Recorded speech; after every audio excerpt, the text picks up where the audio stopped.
Sorry to keep you, Gav. Better late than never.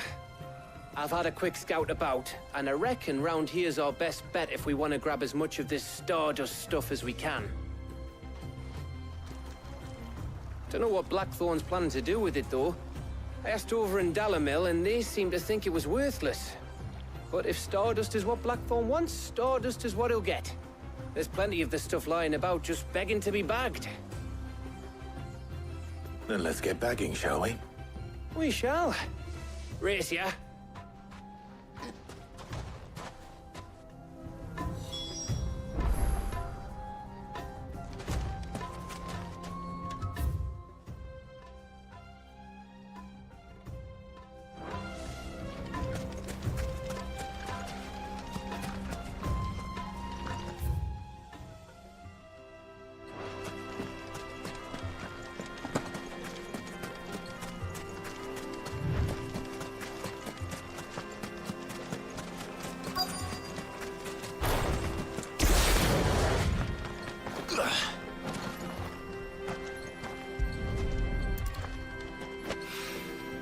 So this is Stardust. It just looks like black sand to me.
That should be enough for now.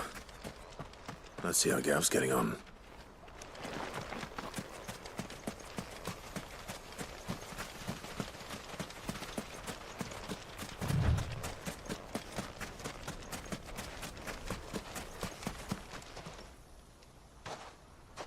You finished?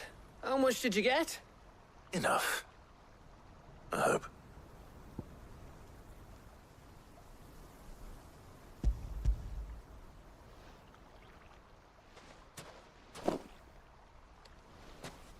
Oh, you win. That might even be enough for old Blackthorn. Hey, before we go, do you mind if we have a chat?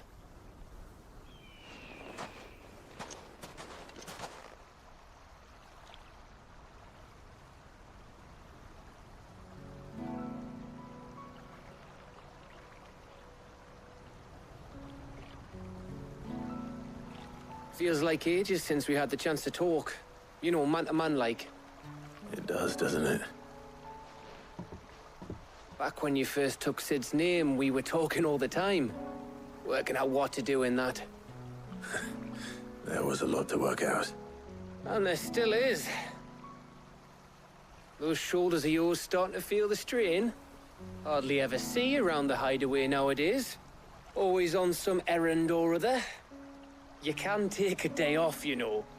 Says the man who spends most of his time behind enemy lines. Only 'cause you keep sending me there. I know I can count on you, Gav. Likewise.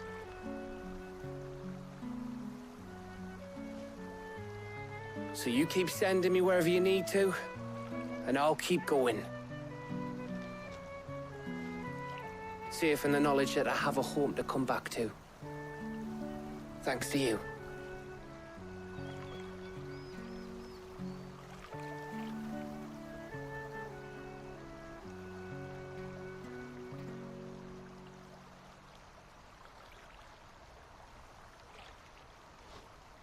Right. That's enough soppy shite for one day. We'd better get this lot back to Blackthorn before he slings his hammer at someone. You go on ahead. And try to get some rest once you're there. Oh, I plan to. Believe you me. After Blackthorn gets what he needs, of course.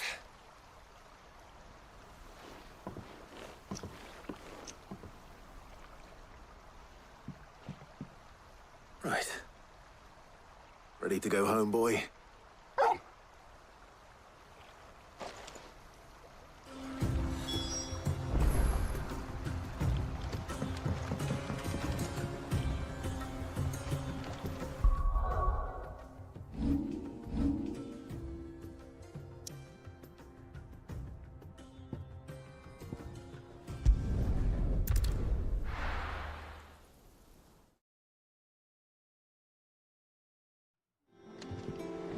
Let's hope this is all Blackthorn needs.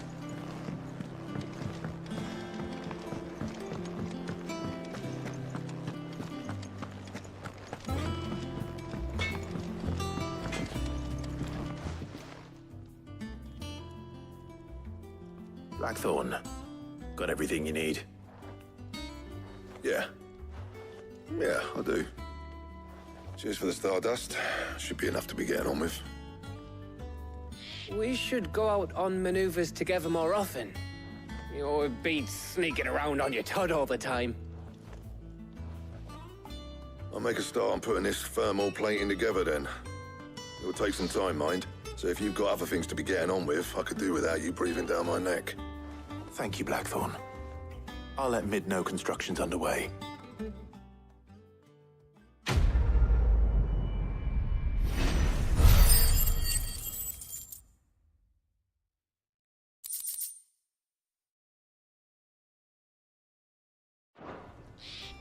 Suppose we'd better be getting back to work too.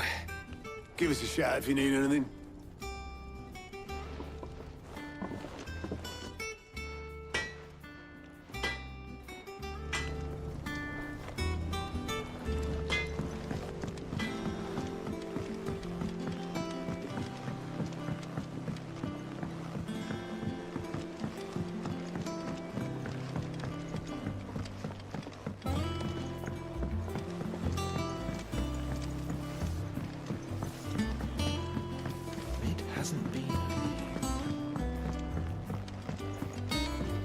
Editors started reading books that don't have any pictures in.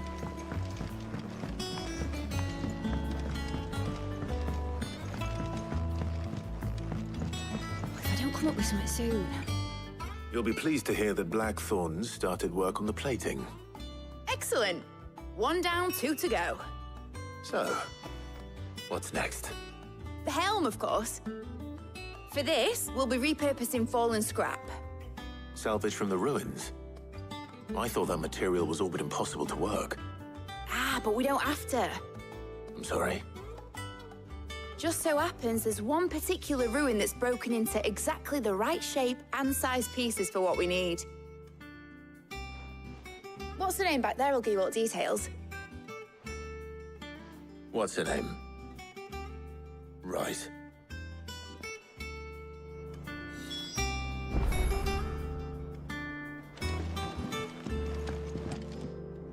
Oh, Sid, is this about the helm?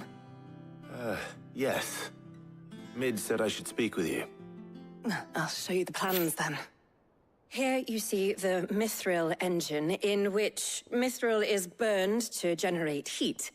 That heat is then harnessed to produce motive force. Excess heat is dealt with by means of the thermal displacement stack, which disperses it into the surrounding air. Now, were we to rely on thermal plating alone to achieve this effect, the rate of excess heat buildup would far exceed the displacement coefficient of the plating. In other words, the reactor would overheat and eventually explode. This is where the helm comes in. It connects to the plating, you see, and serves as a sort of thermal sink to absorb all that excess energy. Our experiments have shown that fallen ceramics are remarkably thermophilic. They can withstand and absorb levels of heat far above anything we are able to make today. And not only that, they're also waterproof and immune to rust, making them the perfect material for our protective hood. Why? If sea or rainwater were to enter the reactor proper, it would vaporize instantly. The forces produced would tear the ship from stern to... You can stop there. I understand. Mid said we might be able to use parts of a fallen ruin. Where would I find it? Ah, yes. It's in Lorbert's Pass, near Lostwing. The thing is, well, I probably should have arranged to have the pieces we need brought here sooner. You see, a certain unwanted visitor has taken up residence there. It's no longer a matter of just walking in and taking them. It's, going to be considerably more dangerous than that. I see. Then I suppose I'd better deal with this unwanted visitor for you. Would that help? Oh, very much. Thank you, Sid. I'll gather my team and head there right away. We'll meet you outside the ruins.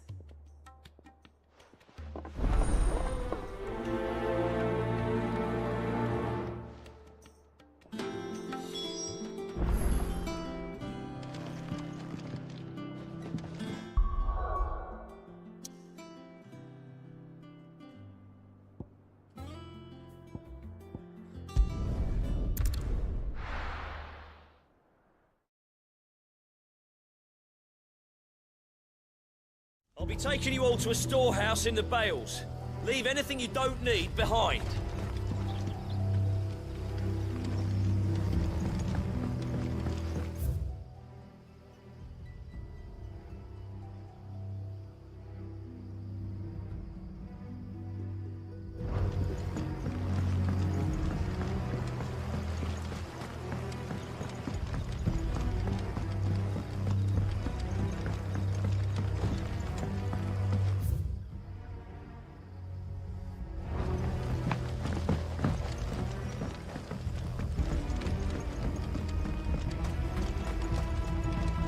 If you're ready,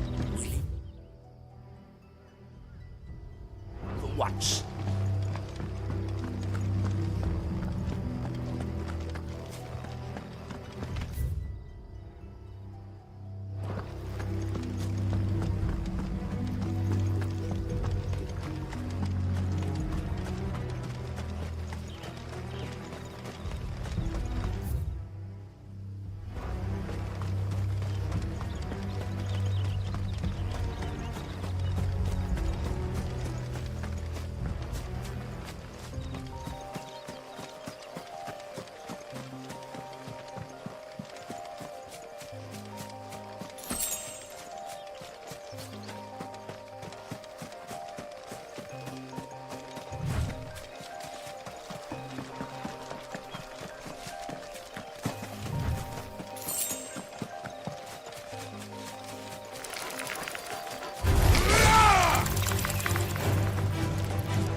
There you are, Sid.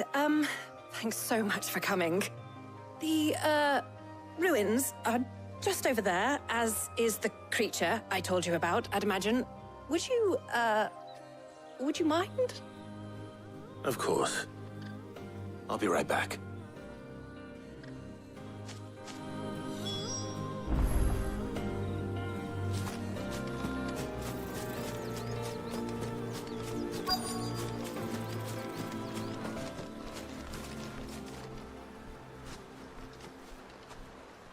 Anybody home?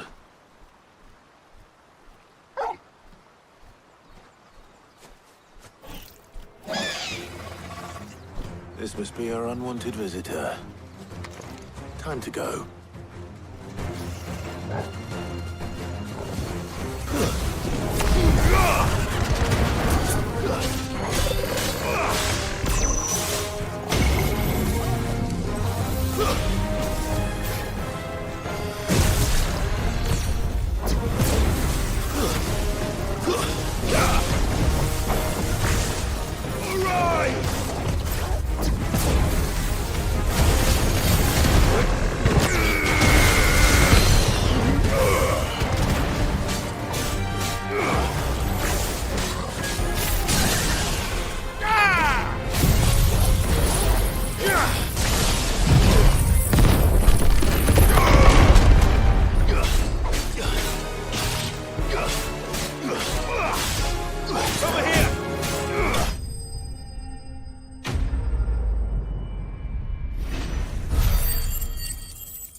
The things I do for you, Mid. Sid! Oh, thank goodness you're safe. You shouldn't have any trouble now. Indeed. Well, don't let us keep you. We'll, see that everything is transported safely back to the hideaway. All right. I'll let Mid know you're on your way.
We're seeing troops amassing at every border post.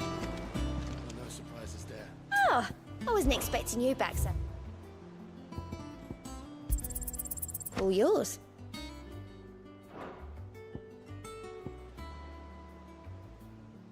Come again. I may have more for you.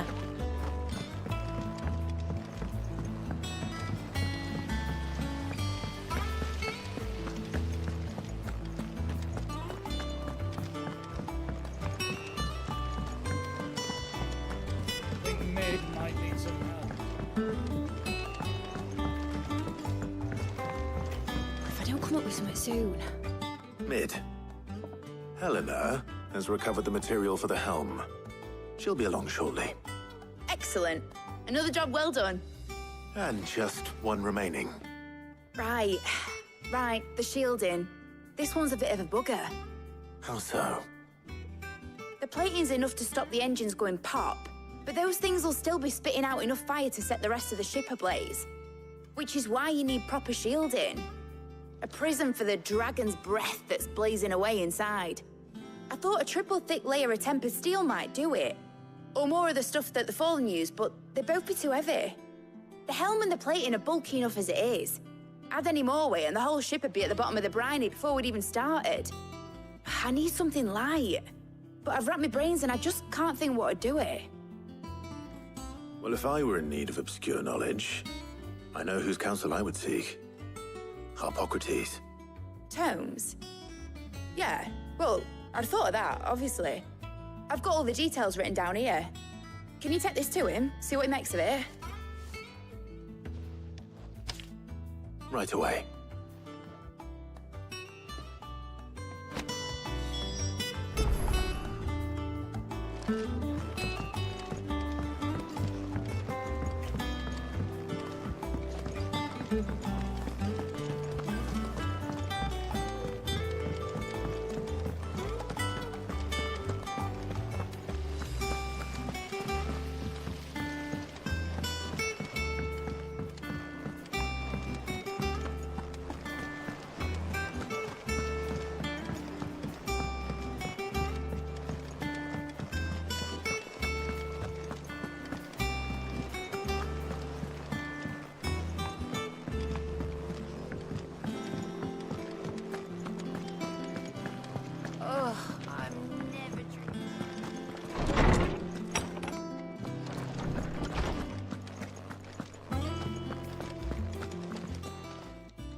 Hippocrates, do you have a moment?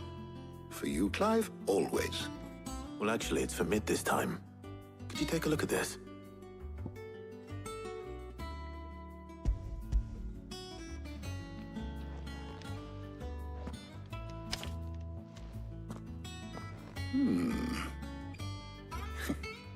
Shielding for a mithril engine. Whatever will that girl think of next? And what are these notes around the edges? She has some specific requirements for the materials. The shielding needs to be able to resist extreme heat on the inside, and yet remain cool enough on the outside not to set the ship alight, while also being light enough not to sink it. As you can imagine, she's struggling to find anything that meets her needs. I see. I wondered if you might know of a solution, or if you might be able to search the records for one. Perhaps it is not a different material she requires, but a different approach. What do you mean? Consider the lake we have made our home. Its blighted waters eat away far more quickly than fresh water or even brine, at timber and steel alike. And yet, we have made a home here from those very materials nonetheless. We have. But Bardolph must varnish every board twice over to keep it from rotting. And Obelus complains that without a constant supply of pitch. I see. Early Gregorian histories speak of a preparation known as moon dew. It is said to be able to resist even the most ferocious flames. Before the dragoons tamed the worms and wyverns of the realm, nobles would daub their castle walls with it in order to guard against dragonfire. So if we could recreate it... It might be applied to some material or other in order to provide the protection Mid requires. As to how best to apply it and to what material, perhaps Bardolph and Obelus might be of assistance. I shall speak to them and see what wisdom they might have to offer. If you would be so kind as to procure the necessary ingredients, I shall discuss the specifics of how it might be most effectively put to use with our two friends. The knowledge of the past may yet prove useful to we of the modern era. Thank you, Hippocrates. And since you're asking others to help you, perhaps I should too.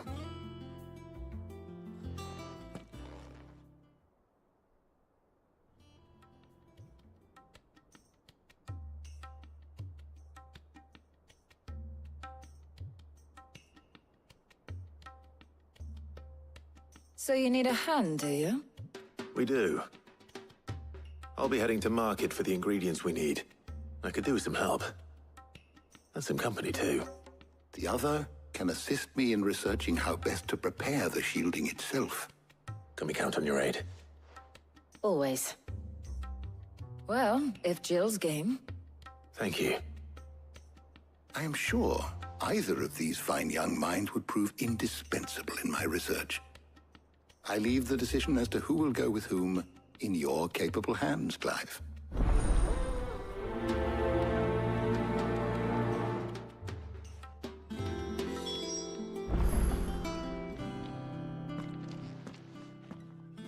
So, Clive, have you made your decision? Who will accompany you on your little excursion?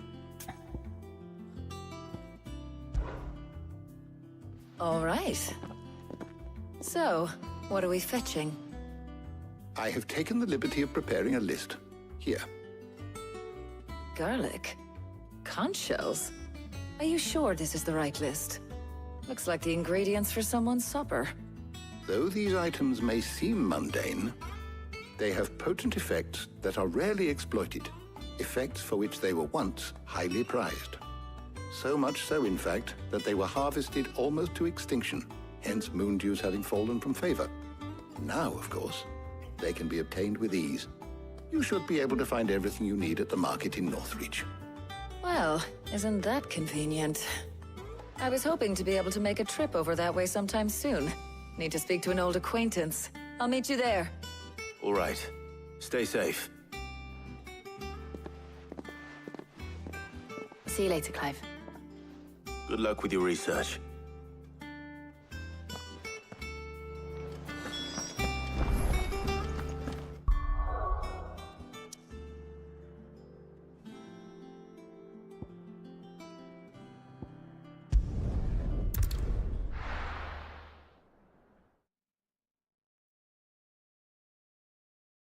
Now, where's Taya?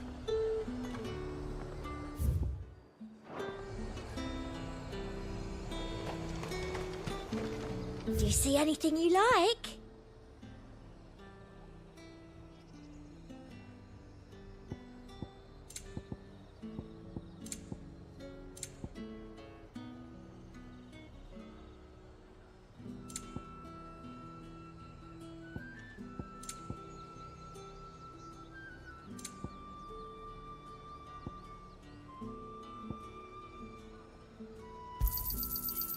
And a fine, fine day to you. Nice and chilled. Need to stock up I on won't have these. you spot.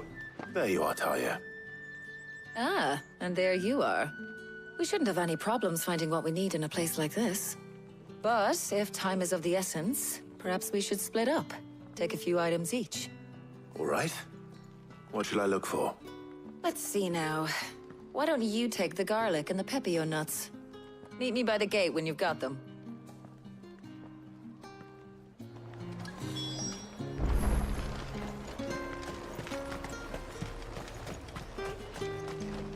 What do you want? If that's what you want. Thanks for nothing.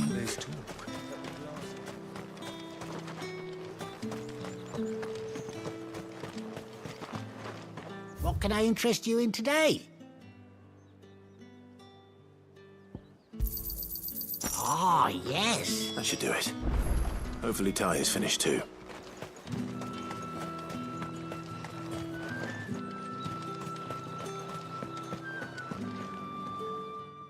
Well, did you find everything? I did. Here.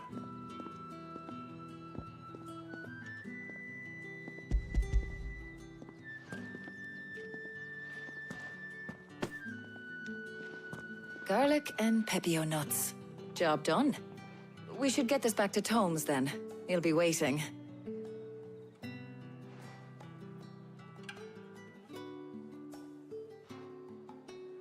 But we're not in too much of a rush, are we? Quick chat.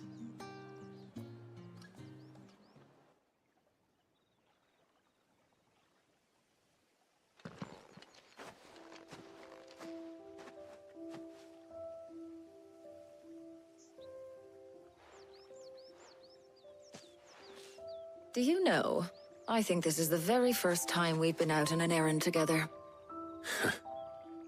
I think you might be right. In all the years since you and that scowl of yours first appeared, you haven't invited me out once. For shame. Well, it seemed long overdue. And you did say you had some shopping to do. I was hoping to restock my supplies of herbs and liniment, yes. You and Jill alone burned through them like wildfire. No luck, though. My usual supplier's not here, and I refuse to pay the prices these gougers charge. I'll ask Karen when we get back.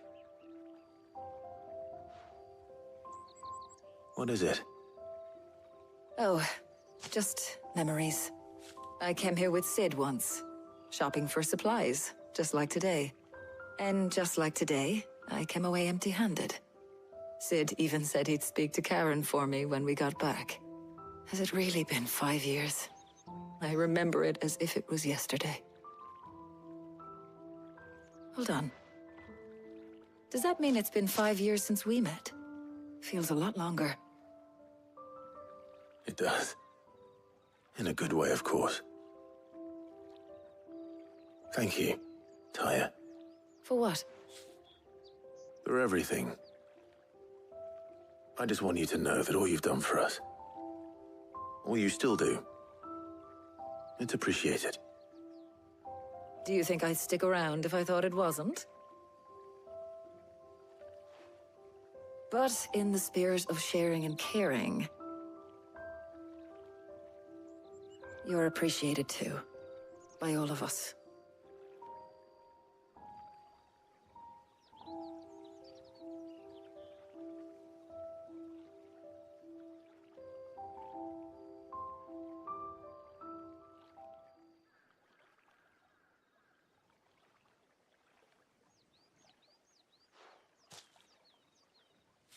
Well, I think we've tarried long enough. I ought to get these ingredients back to Tome so he can make up this concoction of his. I'll meet you back at the hideaway, all right? All right. And thanks again. I heard you the first time.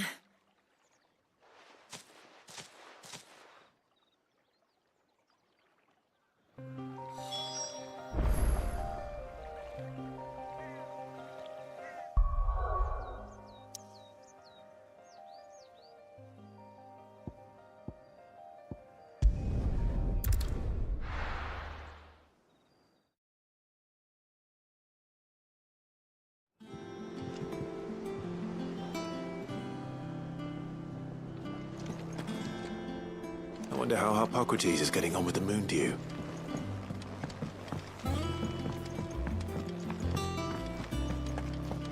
Ugh, I'm never dreaming.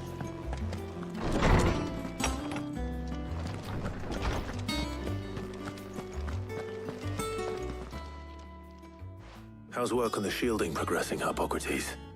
Well, very well indeed. And thanks in no small part to your kind assistance. I was just explaining to Tarja how we might best go about preparing the moon dew. And now that we have all the ingredients, we may begin. You can count on me. I've mixed more than a few mysterious concoctions in my time. I'm sure you have. What about the shielding itself? Work is underway, under the watchful eyes of Bardolph and Obolus. Apparently, it'll be ready soon. Thank you. All of you. Right then. Jill, would you join me in the infirmary? Many hands make light work and all that. Of course.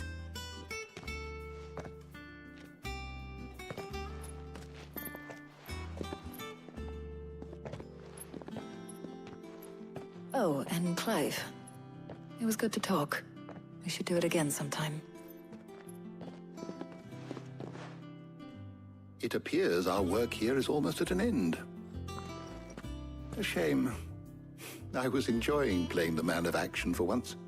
When both the shielding and the moon dew are ready, it will merely be a matter of applying the one to the other. Followed by a rigorous process of testing and retesting, of course. Perhaps someone ought to warn young Mid of that. Leave it to me. Thank you, Hippocrates.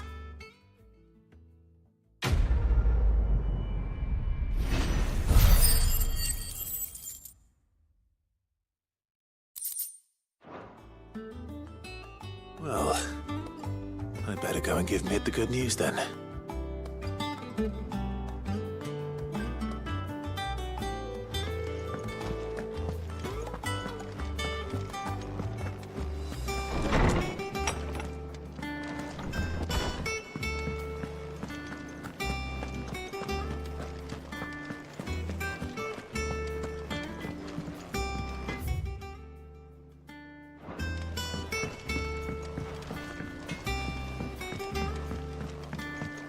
I went up to give some greens to the chocobo.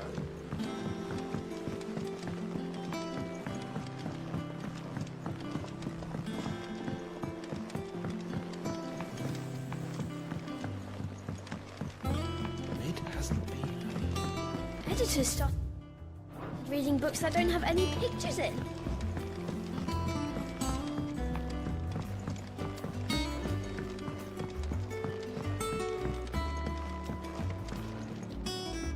Sorry to keep you waiting, Mid. But you'll be pleased to know that work on the shielding is underway. You found something for it? In a manner of speaking, Hippocrates knew of a substance that's highly resistant to heat, a coating that should provide the protection you need. He's supervising the construction and testing of the shielding as we speak. Brilliant! I knew you wouldn't let me down. Don't thank me. I'm just the errand boy. Right then, better start working out how to bolt all these bits together. To the Black Hammer!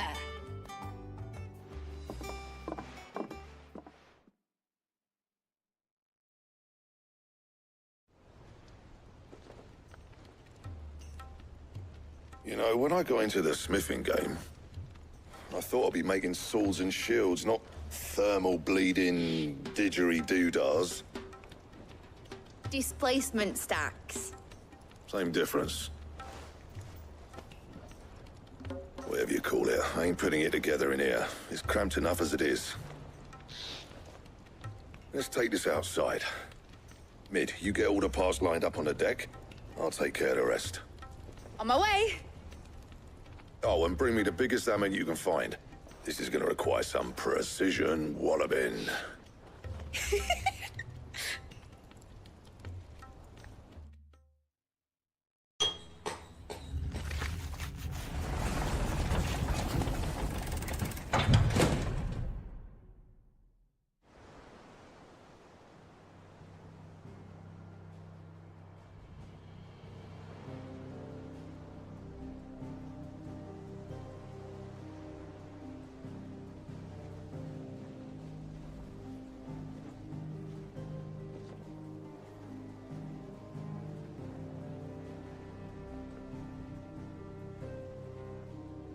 It's finished! It's finally finished! Fuck for that. I'll be feeling my hammer arm for weeks. Thank you, Clive, Blackthorn, everyone. That's one down and just 3 more to go. I'm sorry. Oh, didn't I tell you? The Enterprise has 4 mithril engines, and we'll be needing a displacement stack for each. You don't mean... Don't worry. Now they've got a finished one to work off, my gang in Canva can build the rest. Good luck to them, I say. Right, I'm off to get a sling for this elbow. Any other work comes in, keep it to yourselves, eh?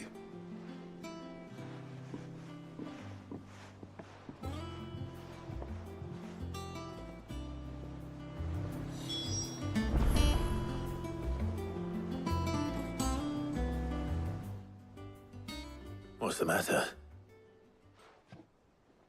Nothing. Just daydreaming. Thinking about the Enterprise sailing off over the horizon to shores unknown. Searching for a land untouched by the Blight. Just like me and my dad planned.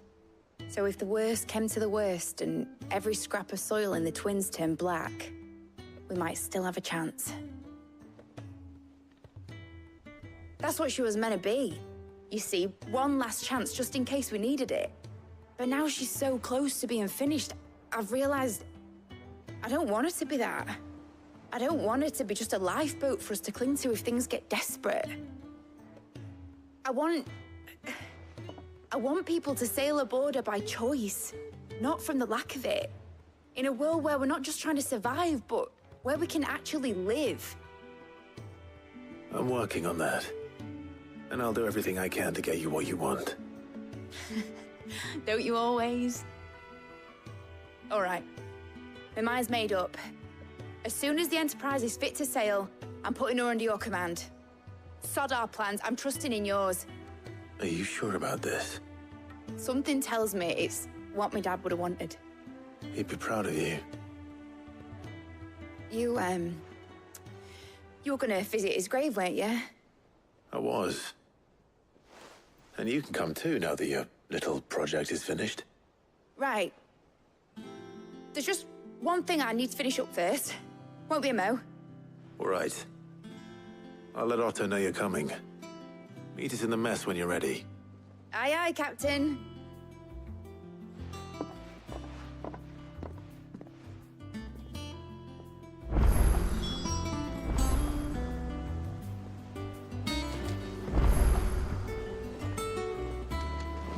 Is that the thing Tomes helped to build? Mid told me she was building a ship.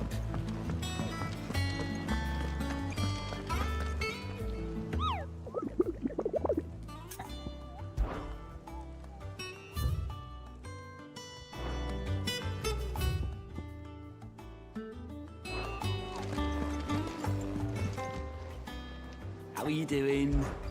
Quick look. Always something in there.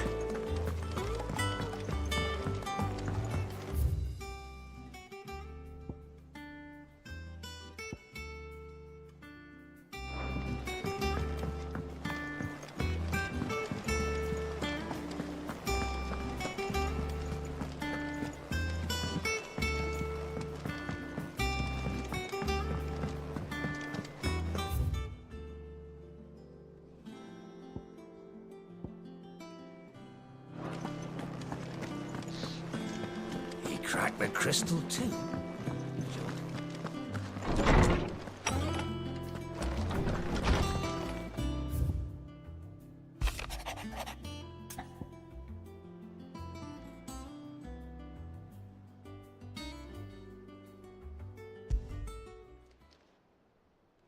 Hopefully it's nothing. But I should speak to Blackthorn just in case.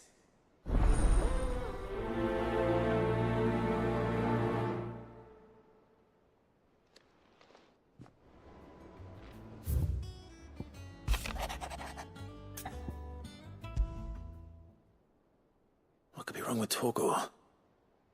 He seemed well enough when I last saw him.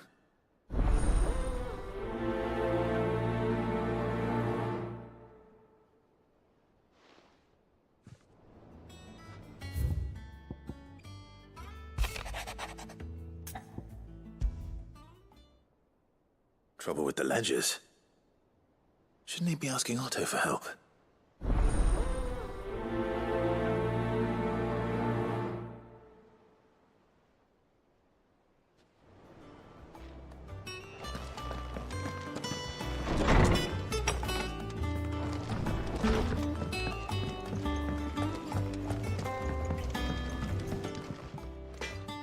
Blackthorn, do you have a moment? Not really, no. This won't take long. I just wanted to ask how you're getting on. August was worried about you, and you might still be doubting your craft, even after learning the trick of that cuirass. Is there something else weighing on your mind? Perhaps sharing your thoughts might help. That bastard's like a dog with a bone. Still, you've got a keen eye, I'll give him that. He's just, well, Karen showed me something. Something I've never seen before.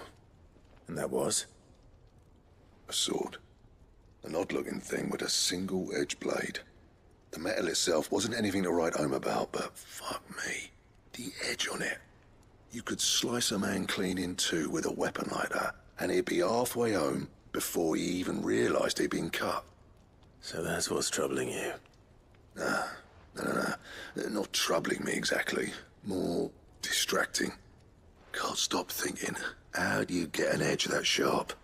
It's driving me mad. And if you knew how to do it, we could arm the curse breakers with even better blades. That's about the size of it, yeah.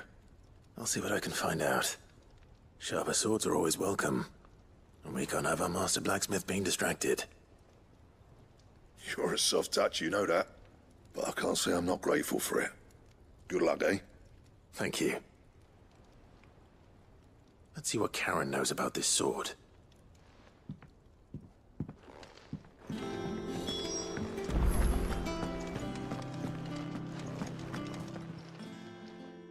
I got your note. You think something's wrong with Torgor? So you can read. Congratulations. But I didn't say I were wrong with him. I said something weren't right. He's not been eating me treats. He used to love cracking the bones from Molly's boiled brown, but now he won't so much as look at 'em. Didn't like him. Which is why I'm of a mind that his mind's on something else. You've not been working him too hard, have you? No harder than usual. Is that it, boy? Do you need a rest? What was it he said he was? A frost wolf? That's what the lawsman seems to think. Then maybe this all has something to do with whatever it is that's woken inside him.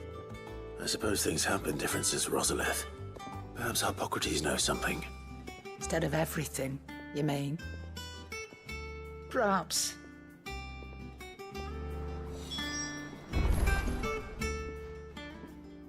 You're looking well, Karen. What do you want? How were they? I want to know about the sword you showed Blackthorn. Single-edged and extremely sharp. Running around after him again, are you? I suppose I am, yes. But I need to help him find out how to work an edge like that. It's driving him to distraction. Little wonder, I suppose. There's not many like that make it as far as the twins, and those that do go straight into private collections. Which made it nice and easy finding a buyer. Can you tell me who bought it? Where is it now? You think I tell people who my clients are? Suppose you're not likely to go nicking him off me, are you now? Fine. If you stop mooning at me like that. Lord Ignac's the man you want. Dalmekian bloke. Collects weapons and the like.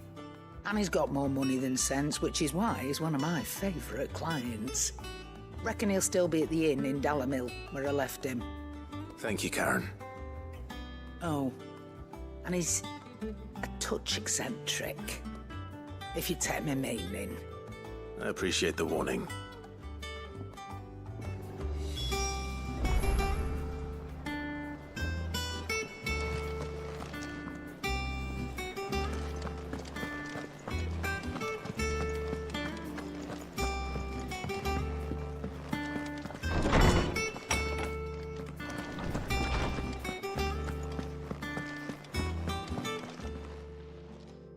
Lawsman, I need to ask you about Torgal. Something's not right with him. He isn't ill, is he? I don't think so. But according to Lady Karen, he seems to have lost his appetite, which is certainly a new development. She says he's hardly been touching his bones of late, and she believes it may have something to do with what happened at Rosalith Castle. I rather think she might be right, though not about his appetite. All canids are instinctively inclined to crack open bones for the rich marrow that resides within, and I see no reason why a frost wolf should be any different. Accordingly, I suspect it is not a lack of appetite that afflicts Torgal, but a surfeit of it. If we assume that his newfound magics require additional nourishment to sustain, it may well be that the bones Lady Karen is accustomed to providing are no longer sufficient. Frost wolves, after all, habitually prey upon far larger animals, whose bones may yield altogether different nutrients. As to where one might find a suitable substitute, some antelopes that graze the meadows of eastern Rosaria have been known to grow to a size more than double that of their lesser cousins. I don't recall ever seeing any that large. And little wonder. The oldest and largest such creatures rarely leave the safety of the highlands for fear of predators. The last elder antelope sighting I recall hearing about took place near Cressida, and that was long before the village was abandoned. Even so, it seems like a good place to start. Good hunting, Clive.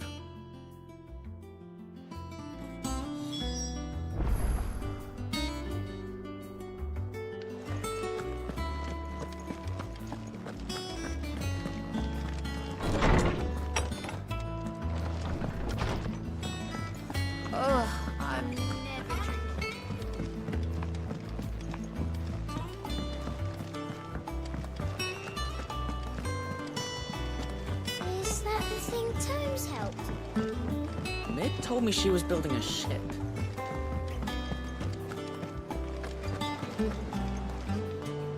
Clive, did you get my letter? That's why I'm here. Shh. Oh, don't make me listen.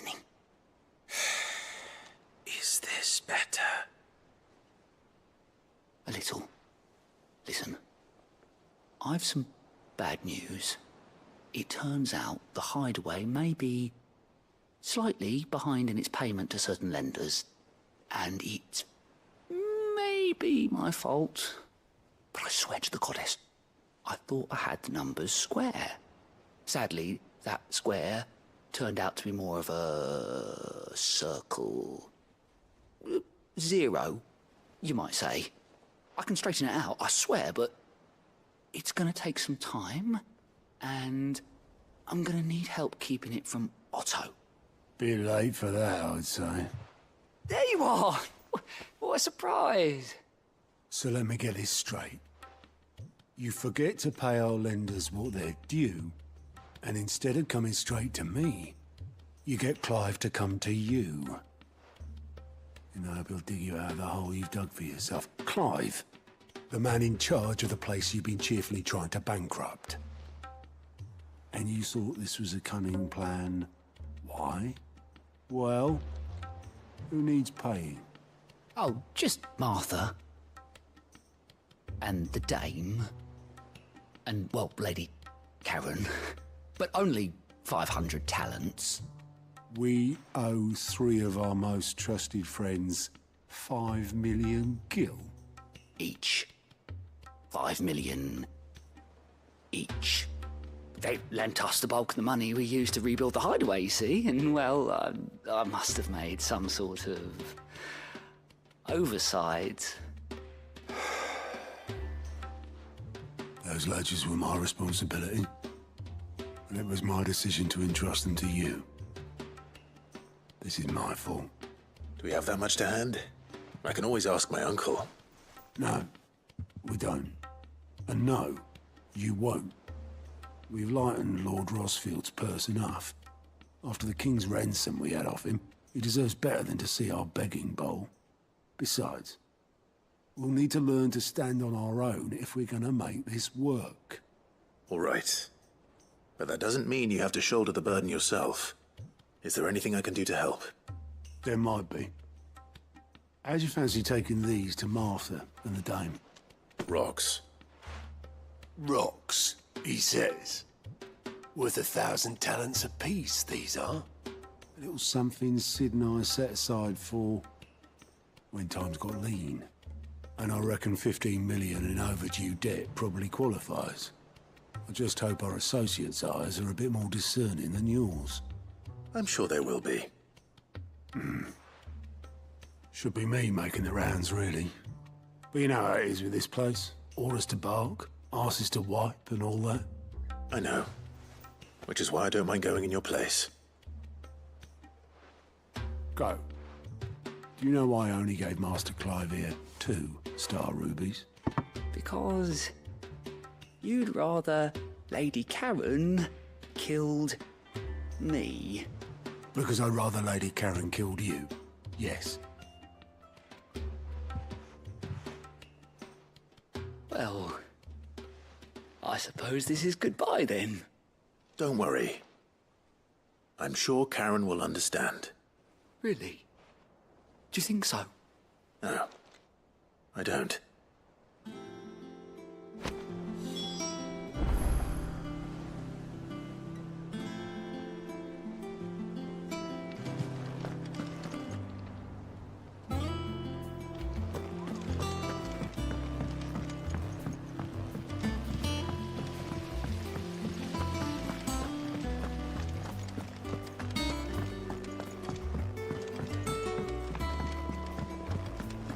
I think Mid might need some help.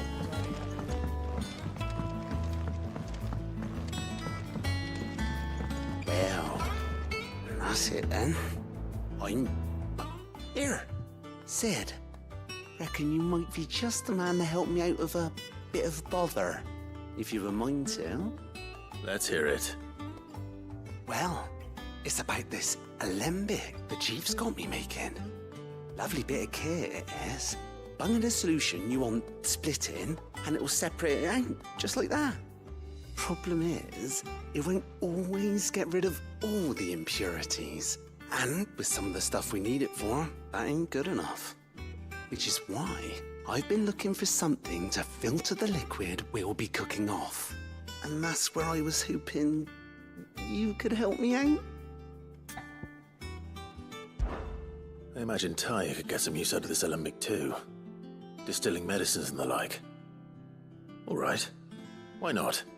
Proper job! So what exactly do you need for this filter? Nothing but bomb ash'll do, says the chief. Gave me a sample she'd obtained from the university stores.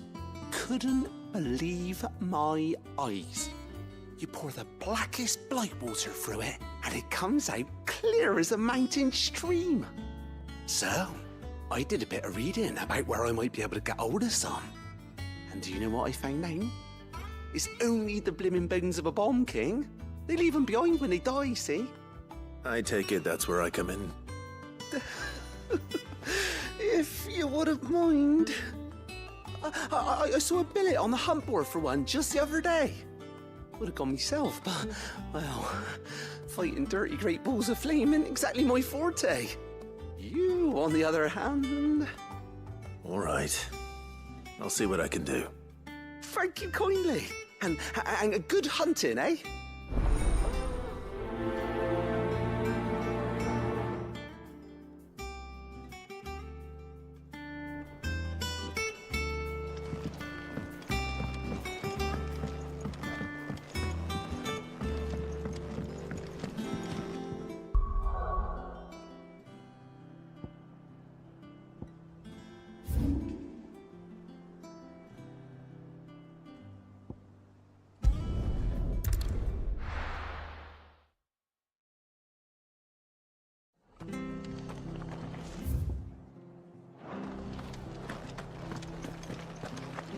Stay sharp.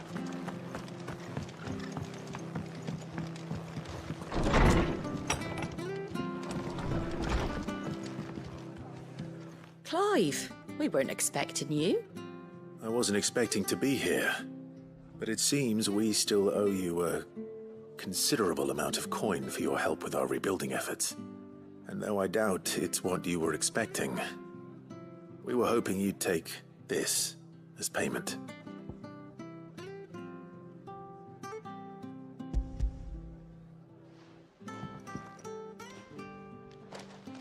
A star ruby?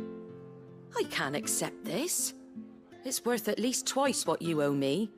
More if you can find yourself the right buyer. Think of the difference as interest. Interest?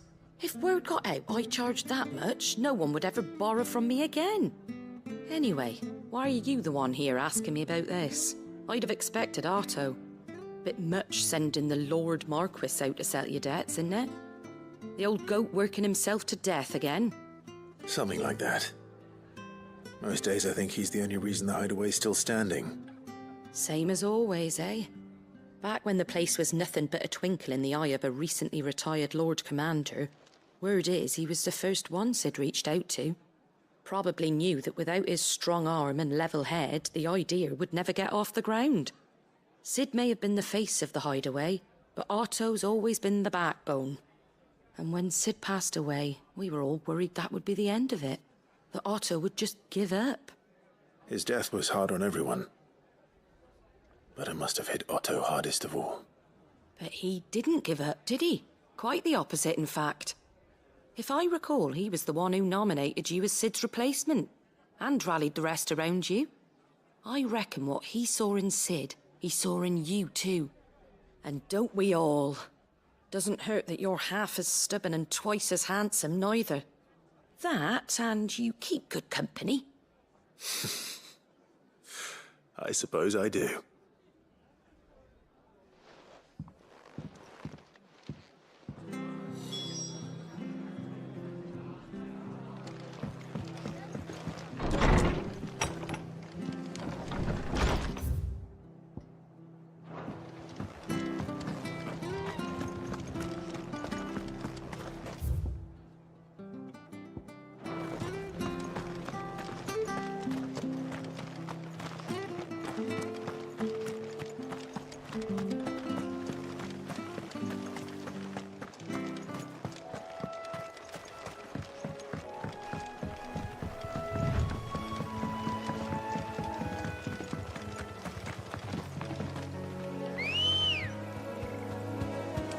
Come on.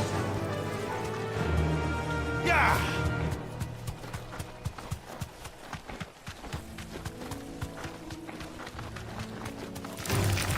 All right.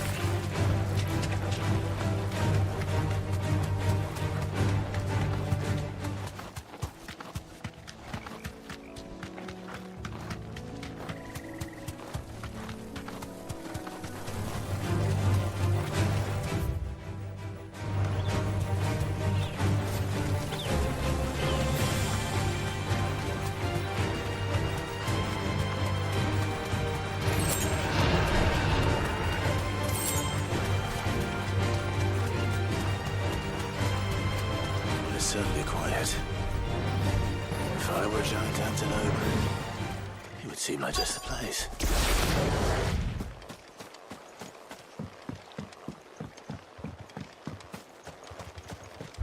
I doubt we'll find one bigger than that.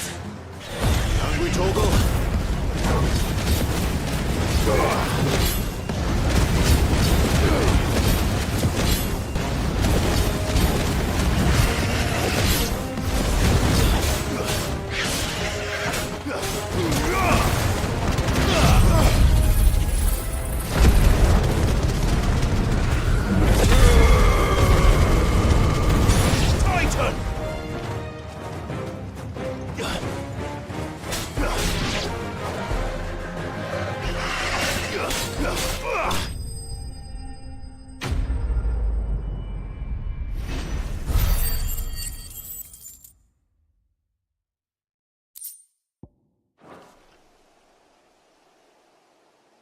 Now,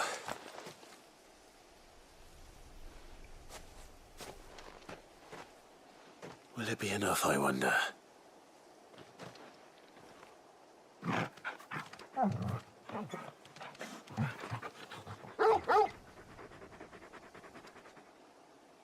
I say that answers my question, which means we owe the lawsmen our thanks. You're just a big puppy, aren't you? A very big puppy.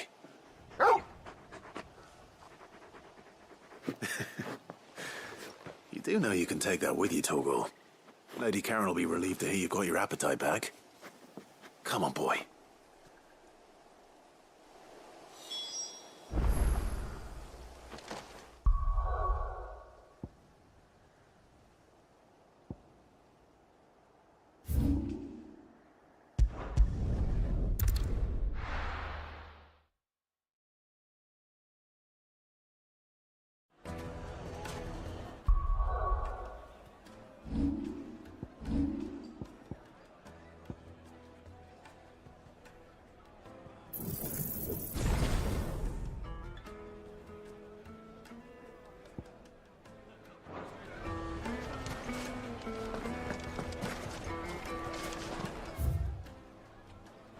People take notice of wealthy men. Shouldn't be too hard to track down Karen's collector. They're saying Drake's fang is gone. The whole mother crystal gone. What are we gonna do?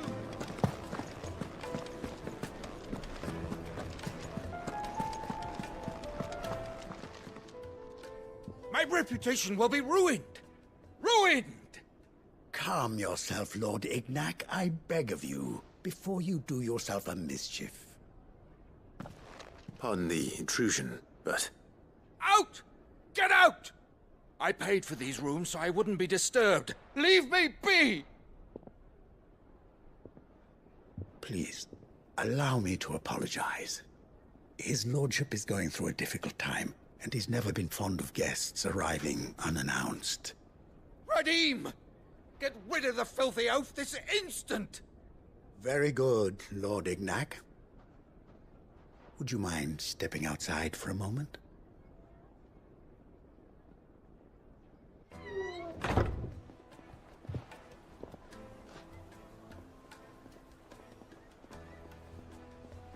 I'm sorry if I've caused you any trouble. That? Oh, no. That's just how his lordship is. Though the morning's events have left him somewhat fractious. He has been dispossessed of his luggage, you see. The thieves also made away with a considerable amount of coin. coin the innkeeper will soon be keen to collect. I don't suppose a certain blade was among the stolen items. A single-edged sword. It was purchased from a merchant friend of mine. Ah, you know Lady Karen. Yes, I'm afraid it was. Then I'll retrieve Lord Ignac's luggage. But I have one condition. You have but to state it. You are welcome to anything that is within my power to grant. I want an audience with Lord Ignac. A few minutes should be enough. Then I'll be on my way. A condition I would be a fool to refuse. Of course, you shall have your audience. I don't suppose you saw where the thieves went? I did not, no. Though some discreet inquiries made on his lordship's behalf mean that I know where you might find them. The bandit's bed. Every ill-gotten coin in Dalamal is said to pass through that disreputable corner of the Valcroy. And that's where I'm heading. I shall speak to Lord Ignac in your absence, and arrange for an audience upon your triumphant return. That will be very kind of you. Farewell, and best of luck.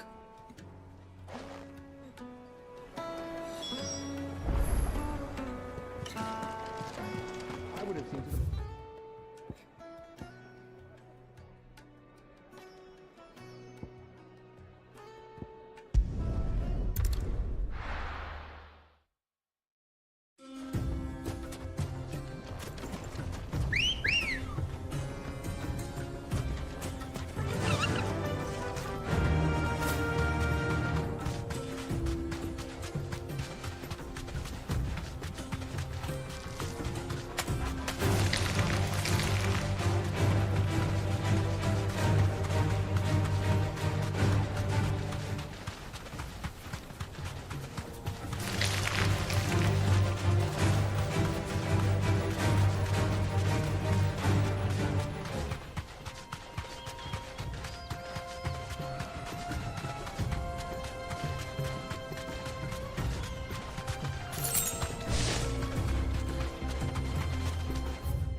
got company!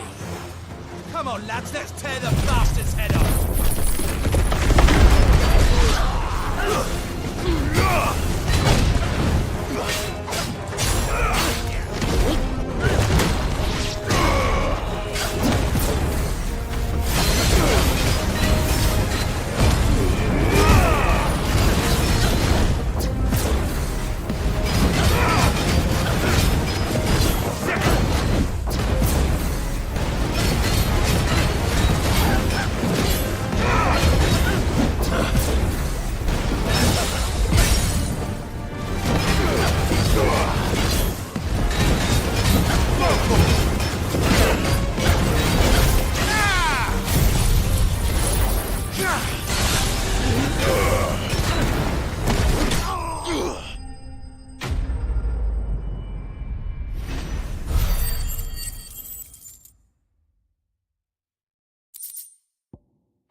This must be Ignac's luggage.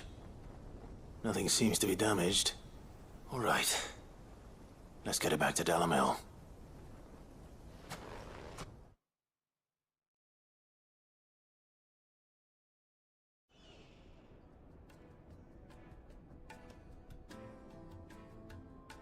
I hear I have you to thank for the return of my effects. What shall I call you, my good man?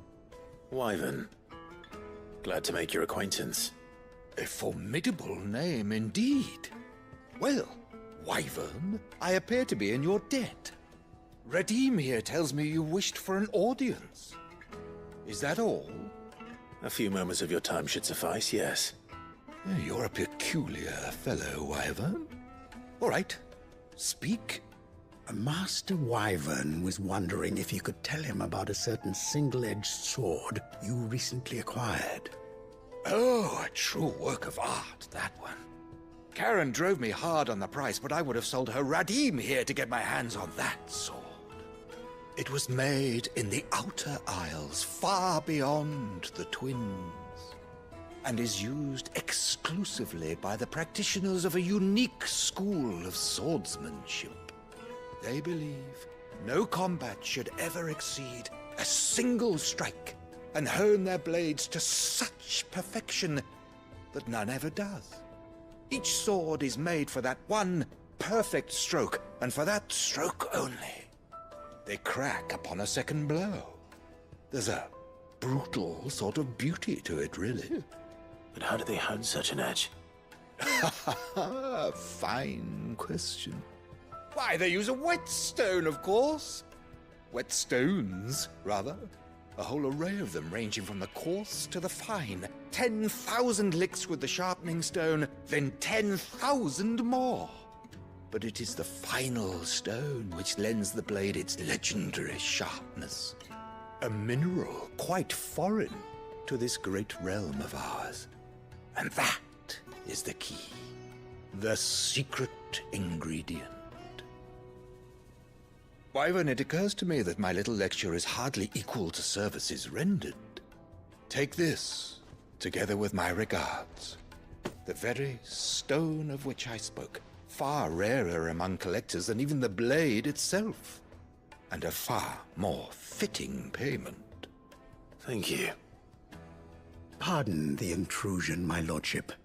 However, it is long past time we prepared ourselves to depart. So it is. I am locked in bitter competition with a rival collector of curiosities. I am one step ahead of the unscrupulous scoundrel, but he is hard at my heels. And there are many other collectors out there. Too many to count, but only one do I consider my nemesis. Lord Byron Rosfield, and is a perennial thorn in my side. I can imagine. Farewell, Wyvern. May our paths cross again. Radim, we mustn't dawdle.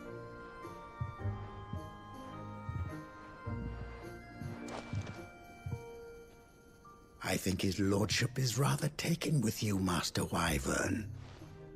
Thank you again for your assistance. Coming, my lordship. I'll be right there.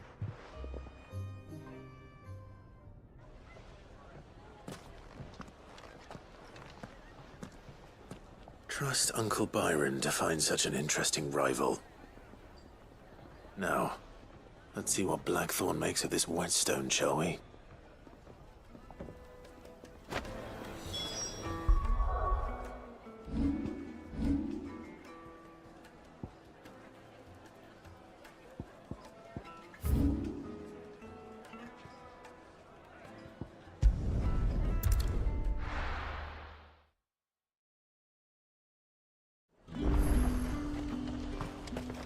There's two. How the hell is anyone supposed to afford that?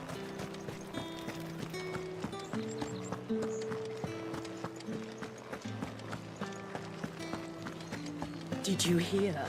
The gates to heaven. I want to see you. What am I going to do without sweet water and oil of talc? Milady, I come bearing gifts. Gifts? Whatever is the occasion.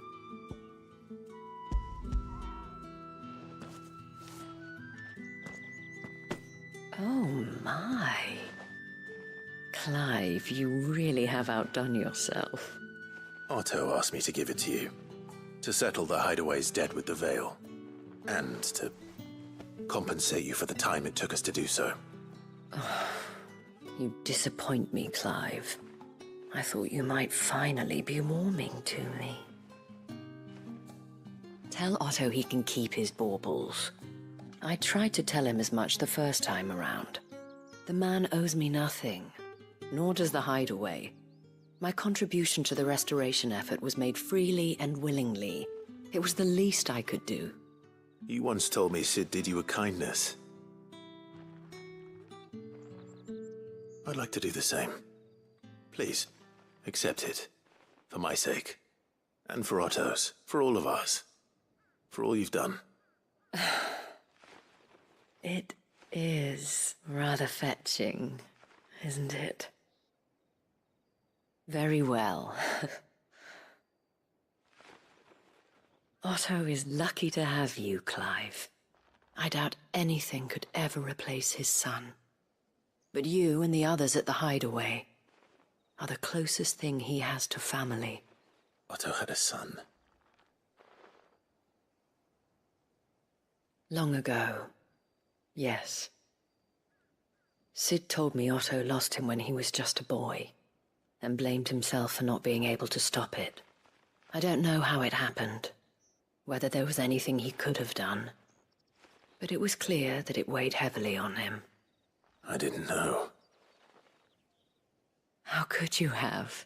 I doubt anyone did. Besides Sid, I've never met a man more keen to bear his sorrows in stoic silence. An ill habit, given that both have always been surrounded by friends desperate to help them. I'm beginning to see that.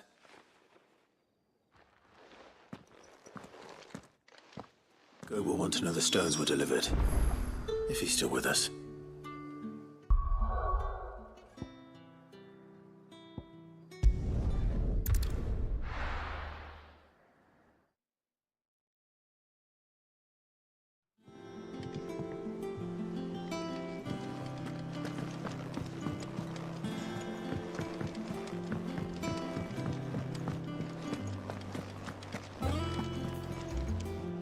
I noticed you and Torgal had gone off somewhere. Take him for a walk, did you?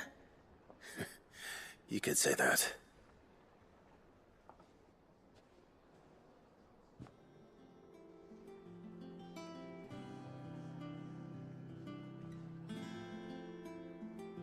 So, Molly's leftovers weren't good enough, eh?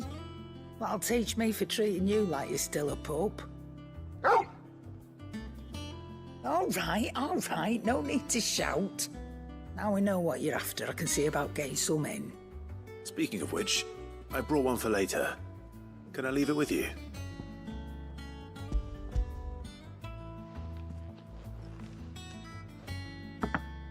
You can, aye. I'm nice like that. In return, you can thank Tomes for me. The bloody know-it-all. I was just on my way to see him.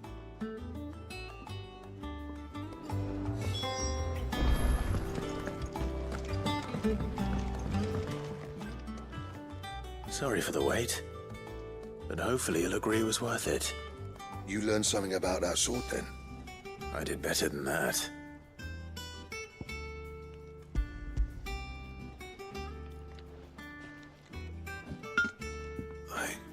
A whetstone? Yes. But not one you'll find anywhere in Valisthea.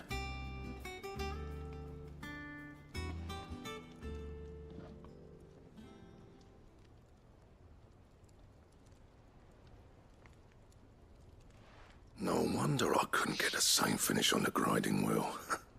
One hit and all done, eh? Might not be so bad if all you ever fought were duels. But good luck on the battlefield. Your second opponent would be your last, no matter how good you were. Even so, is there some way it could be used to give the Cursebreakers an edge? I think so, yeah. With this whetstone and the right kind of steel, I could probably even make a twin of the blade that rattled me. But there'd be no replacing this little rock once I worn it down to a sliver. I reckon we get a dozen swords from it, if that. Swords that the Cursebreakers wouldn't know how to wield properly, and that would see them through a single fire piece. Nah, no point trying to copy that thing. Be about as much use as a wax anvil. But finishing our blades with a whetstone this fine, now that's something to consider. And what's finer than fallen masonry, eh? Or more hard-wearing, for that matter. Just imagine it. Good Valesthian steel with an edge as sharp as any found in the Outer Isles. I won't make a copy, nah. I'll make something much better. I'm sure the curse breakers will be delighted. Just don't push yourself too hard. Don't you worry about me, sunshine. I've been working day and night since I was half your age, and I'll still be here when you're long gone. Hey, thanks, Clive. I mean it. I owe you one, August too. It's good to know someone's looking out for me. He'll be happy to hear you said that. And I'll see that my debt to you's paid. First new blade I make's got your name on it. You come and find me when you've got the materials. All right. I will.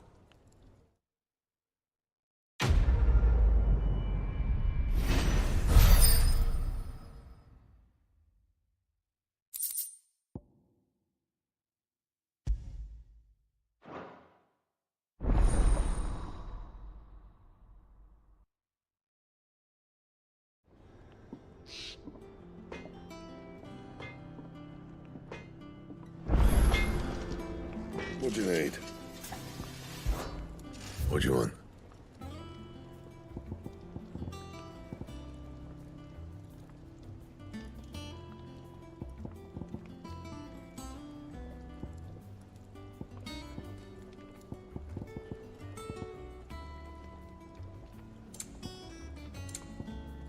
That it? Fine.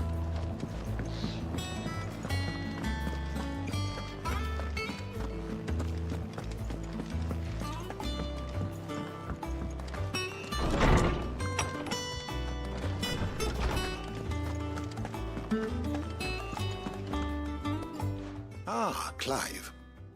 Were you able to locate your quarry? We were indeed, Lawsman. You pointed us in exactly the right direction.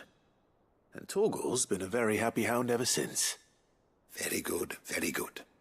Lady Karen sends her thanks, by the way, for your part in solving the mystery. Ah. But that reminds me. After your last visit, I found myself pondering Torgal's talents. Do you recall our conversation concerning Lady Jill's role in Torgal's transformation? About how she somehow woke the power within him. Precisely that. A reasonable conclusion, I thought. But one which raised certain questions in my mind. You see, the Fenrir of legend served Shiva and Shiva alone. And while the powers attributed to him are certainly impressive, the records imply they are somewhat different in nature to those you described Torgal as having used. What are you suggesting?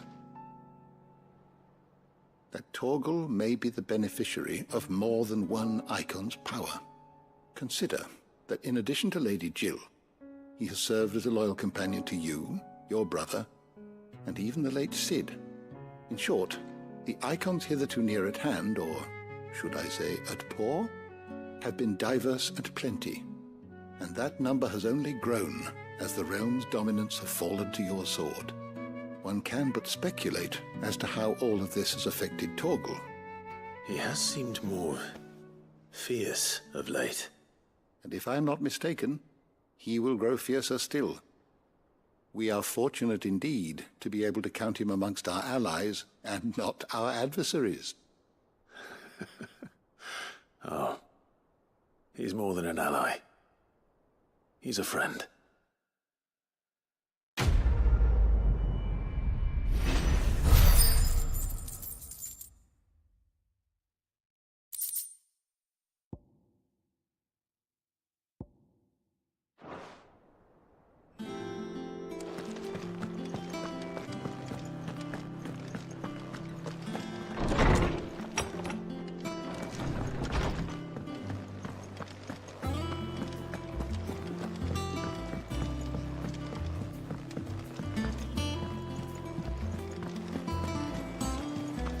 Is that the thing Tomes helped to build? Mid told me she was building a ship.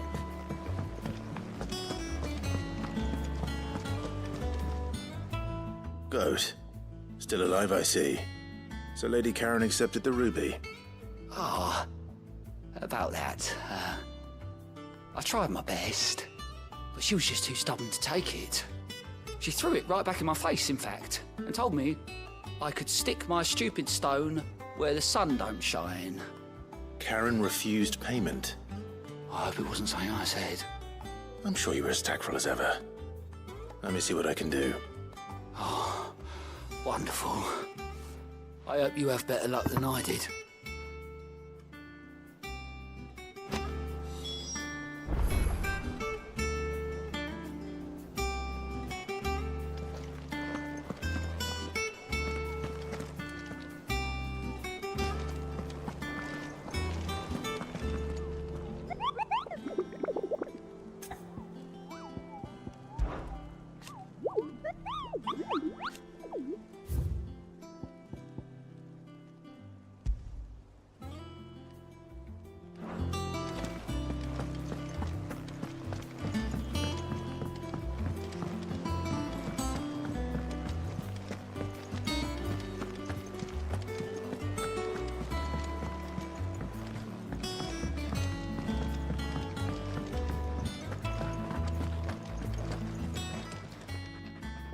Lady Karen, Goad tells me you weren't happy with our offer. Would you prefer the debt was repaid in coin? What debt? I don't recall lending any of you lot me hard-earned gil. I may have tossed a talent or two in the hideaway's coffers, but those were donations, and you can hardly call it charity if you go asking for it back. Of course not. But one good turn deserves another. And our circumstances have changed. Surely you wouldn't shun the gratitude of a pauper who happened to have become a prince. Oh, so you're a prince now, are you? Fine. But I'm selling it and taking what I'm owed, then you're getting the rest whether you like it or not.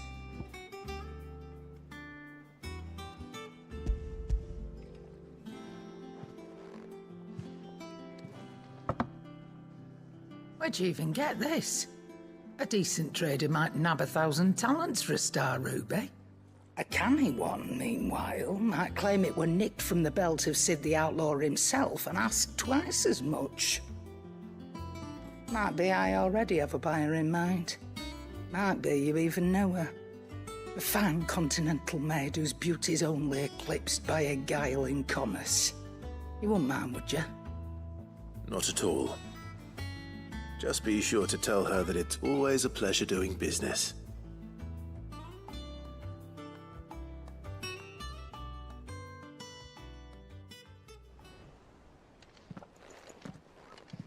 I hear you ended up delivering all 3 stones.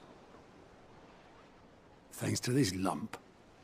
I sometimes wonder what I pay you for. Speaking of which, I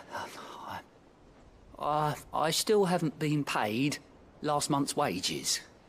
Oh, so you remember what's owed to you then? Get your ass behind that disc of yours and don't get up before those ledgers are square. Right away.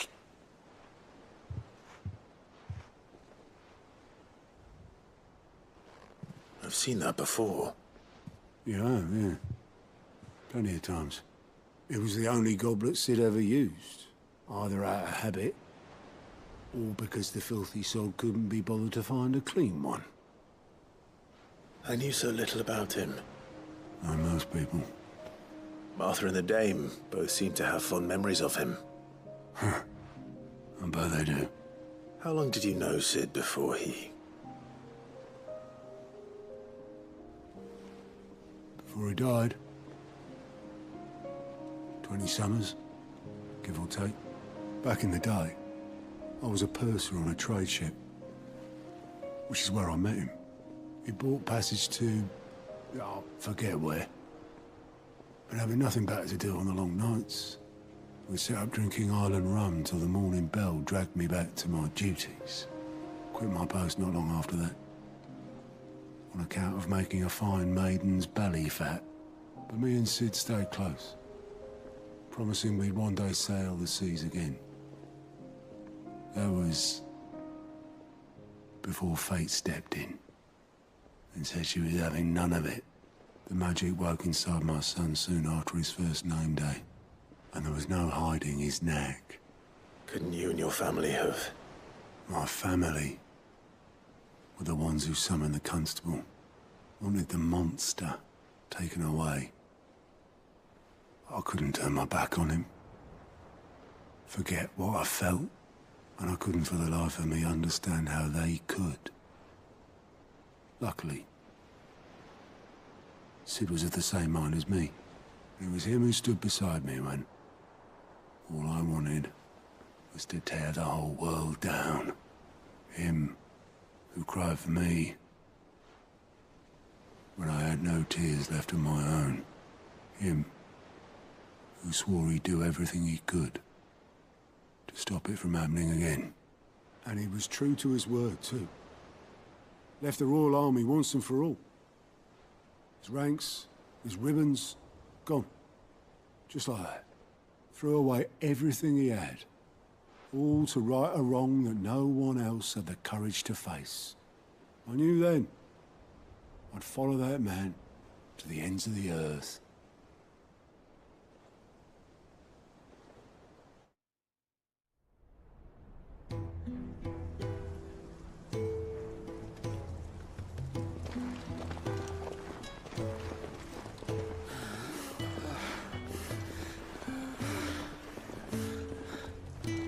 He was always too clever for his own good, was Sid. Saw the world for what it really was, while the rest of us were content to go along with the lie we were shown. And it can't have been easy, bearing that burden alone.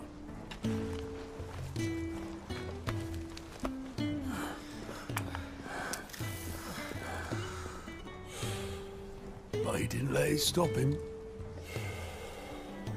He never lost faith in what he believed was right. And that gave us faith in him. Faith he'd steer us true. So I swore to myself that I'd always be right behind him, ready to catch the stubborn sod, if ever he should fall.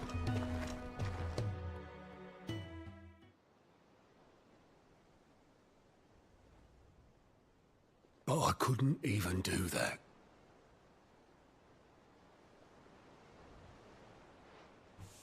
Ignore me. Just the ramblings of a tired old man. Leave that lot. I'll tidy it up in a bit.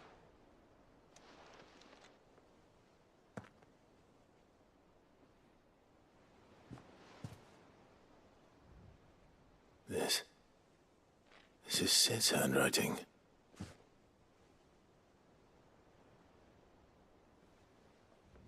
Dear Otto. I may be drunk, but I wanted you to know this place would be fucked without you. I love you, you grumpy old sod.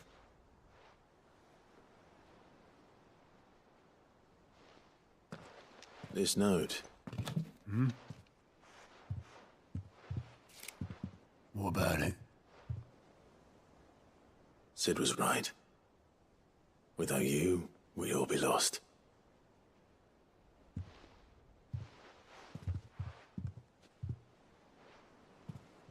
He should have bloody well said so then. Just once.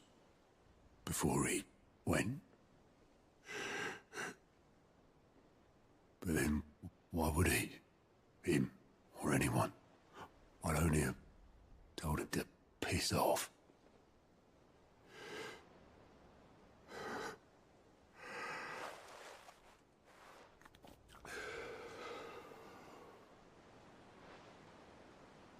You're wrong, though. Both of you. It was never just me keeping the hideaway afloat. It was all of us. I just shoved people in the right direction, and I barely seem to be able to do that anymore.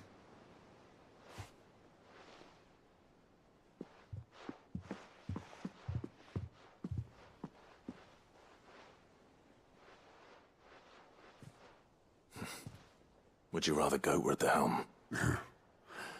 Well, maybe I've got a few more years left in me.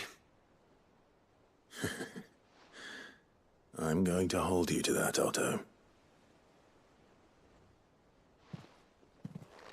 Before you go,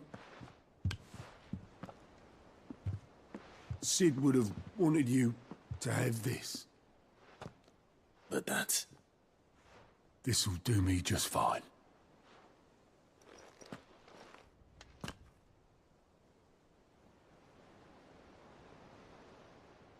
Thanks for the ray of sunshine. I'll see if I can't pay you back.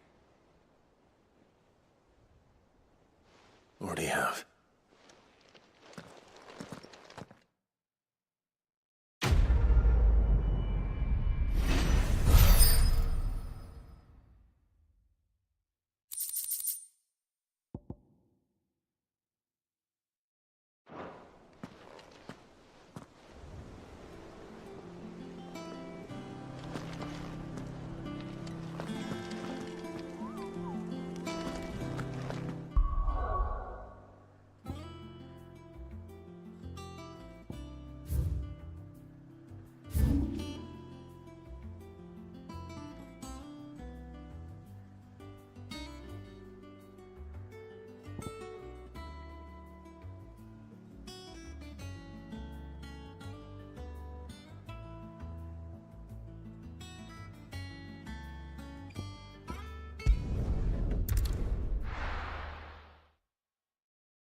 Ready, go?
No need to ride from here.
Your reign is over.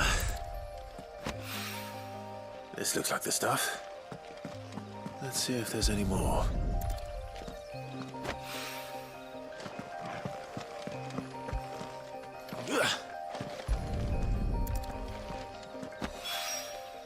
That should do it.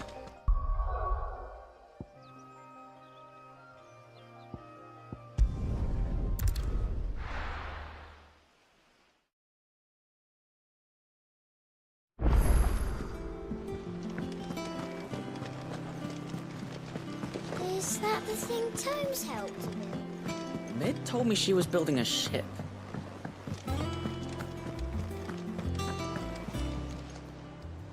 Oh, I wasn't expecting you back so soon. Your benefactors are a generous lot. Here you are. All done?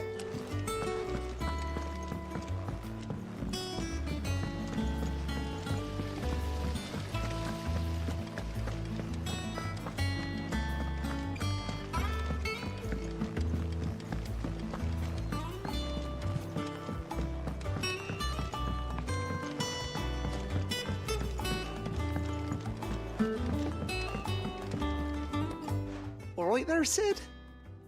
How's that hunt for the bomb ash going? I have it here.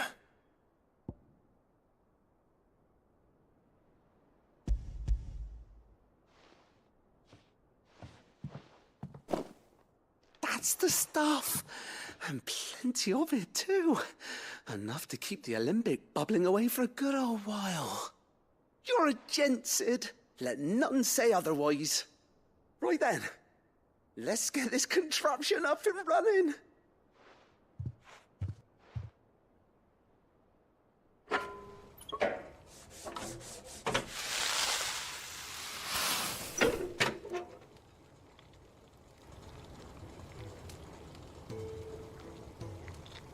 There we have it. The Telemon Alembic. And it works just like the chief said it would. Very impressive. Says the man who cut down a burning boulder. Speaking of which, I still haven't returned the favor. There's no need. The good it will do for the hideaway is reward enough. Don't be silly. Why don't you let me take a look at that bag of yours? The one you keep your potions in. Reckon I could work some magic on that, huh? What kind of magic? Well, we happen to have isolated a substance in our test run of the alembic that I reckon will make even the toughest lever supple as anything. Thought we might use it to breathe new life into old boots and the like. Save the hideaway a few gil. Ah, I reckon if we slap a bit on your bag, it'll loosen it up enough for you to squeeze in a bottle or two more. Well, it can't hurt to try, I suppose. That's the spirit. Leave it with me. I'll only be a mo.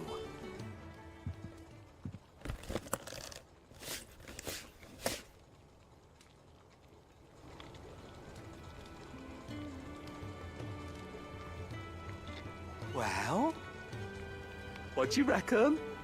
It certainly feels more flexible. Right? Told you. Thank you. I think. No. Thank you for supporting Mid and the rest of us in our endeavors.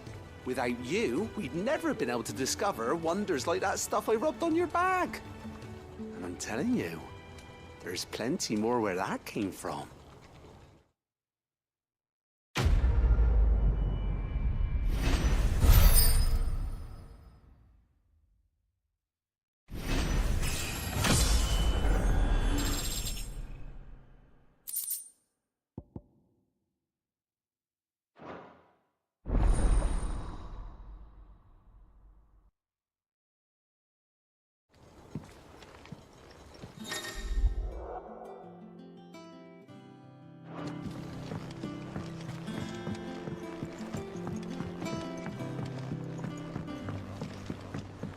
Mid might need some help.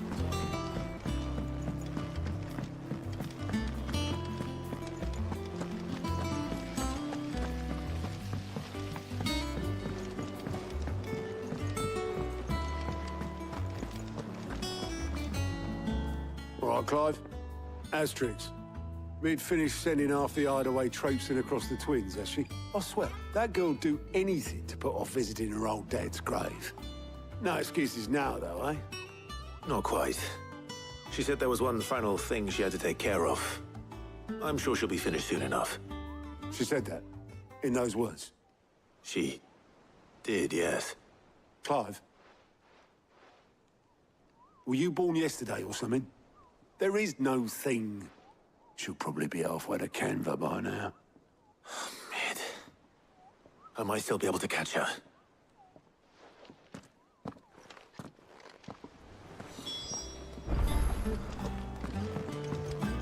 Mid told me she was building a ship. Really?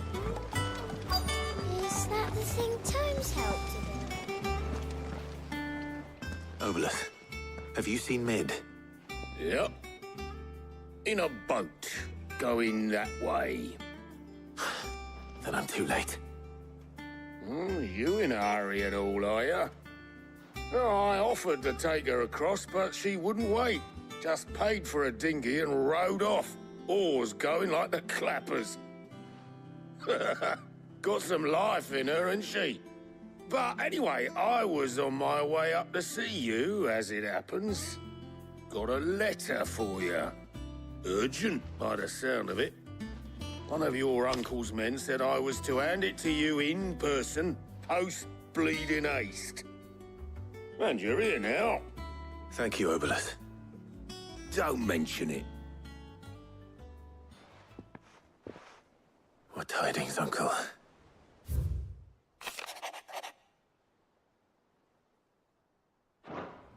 Trouble in Canva.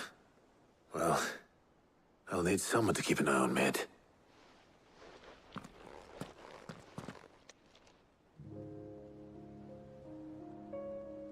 So what? Mid got us to do all the dirty work and then just sailed off into the sunset? It, seems that way. Well, nothing we can do about it now. But next time you plan on visiting Sid, you might want to tie her to something before you suggest it. Ah, don't be so hard on her. Gotta admit, the dirty work was kind of fun. Everyone pitching in and all that bollocks. Just like when we built this place. You're right. Anyway, we all set to head to the old hideaway.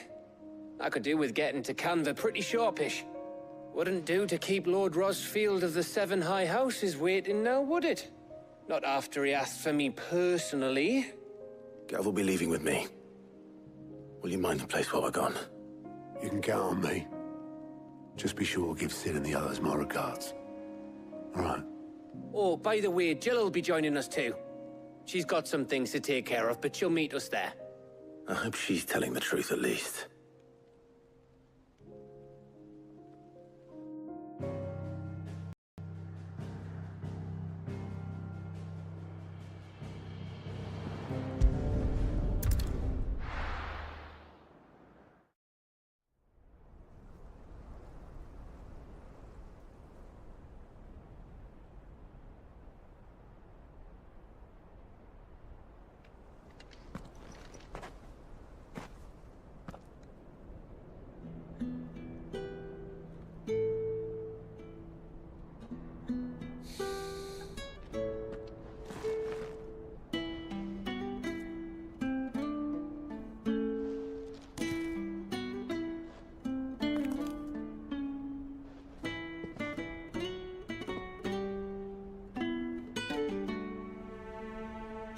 Well, Sid,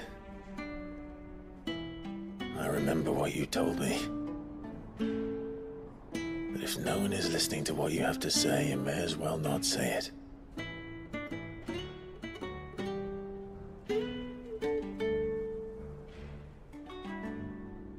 But I will say this, old friend. Hugo Kuka is gone. His shadow looms over us no longer. It's a pity the Phoenix can't be in two places at once. If he'd have been with us, maybe he could have done something for the lost. Not even the Phoenix can bring people back from the dead. Life has a beginning and an end. So we must live while we have the chance. And not as slaves to the crystals, but as free men. May we join you?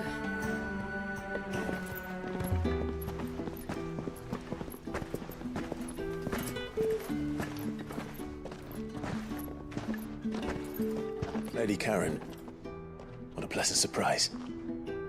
I thought I'd drop by and see how you were all doing before heading off to restock my supplies.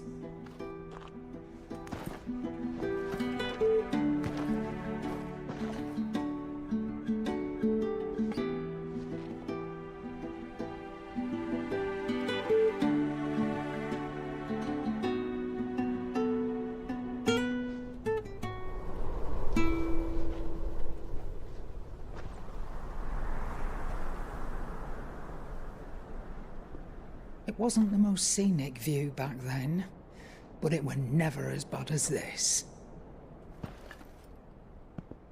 I know. The Blight marches on. And soon, there will be no escaping sights like these.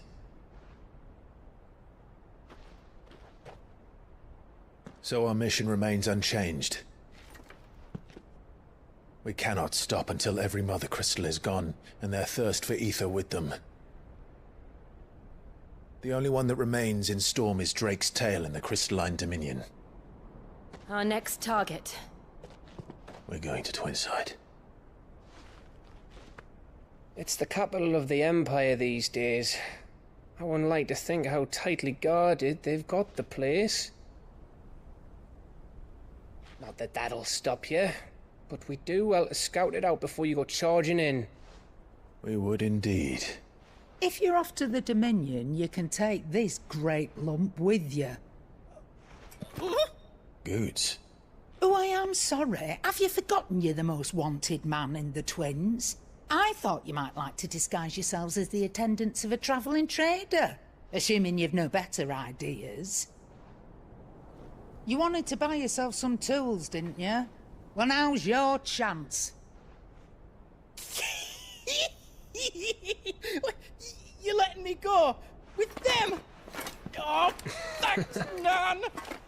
Stop that! You'll break me bones, you great galoot!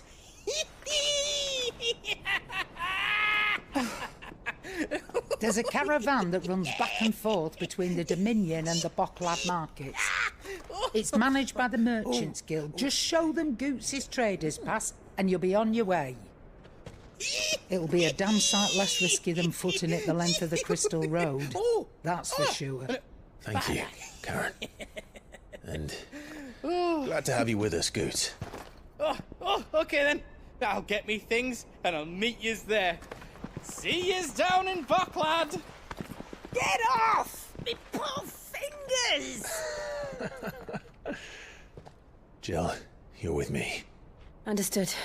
And Gav? Already on my way, Captain. Be careful. Aren't I always?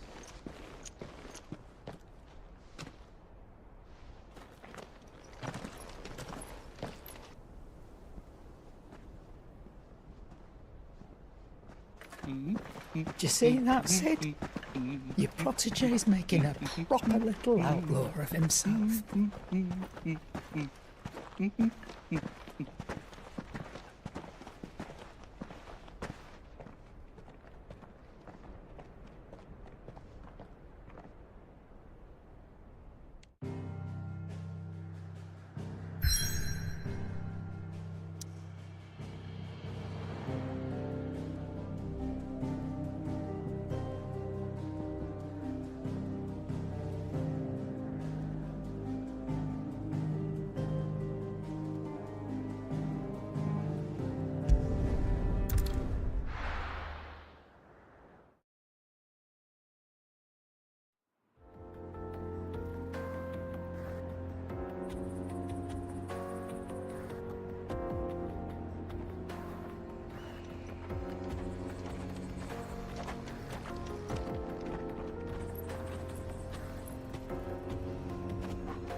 How are you feeling?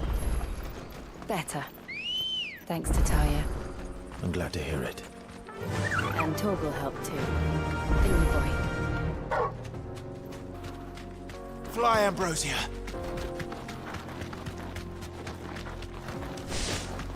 This used to be a trade route for merchants crossing the Scars, till the Republic laid a new road wide enough to let wagons pass, and all official traffic moved there. Leaving this one for those living outside the law. Indeed. I doubt we'll be the only outlaws on the trail today.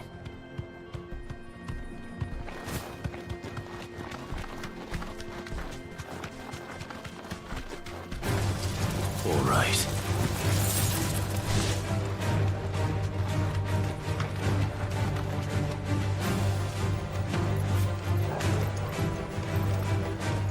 So what do you think?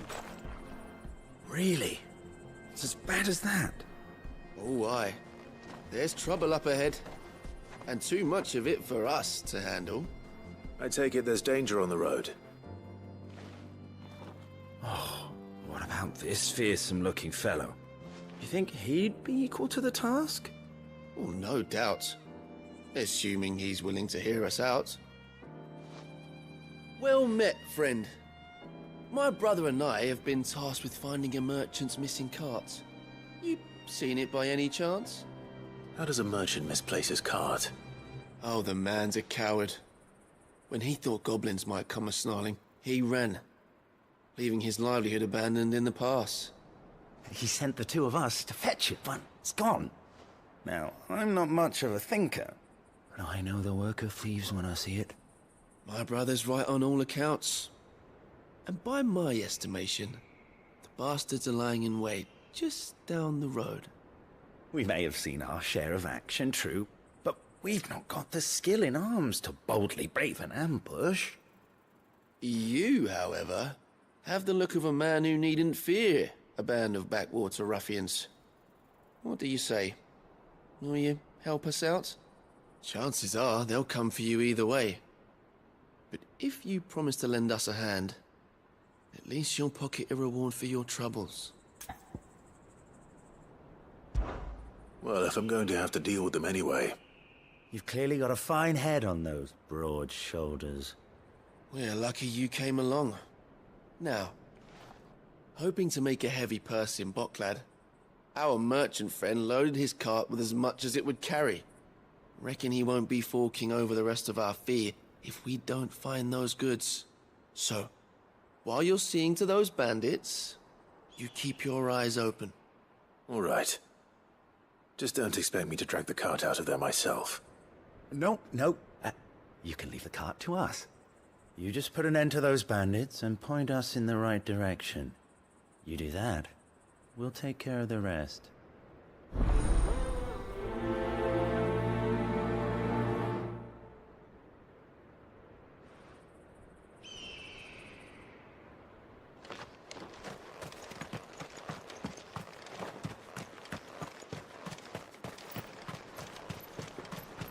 I'm not sure I trust those two.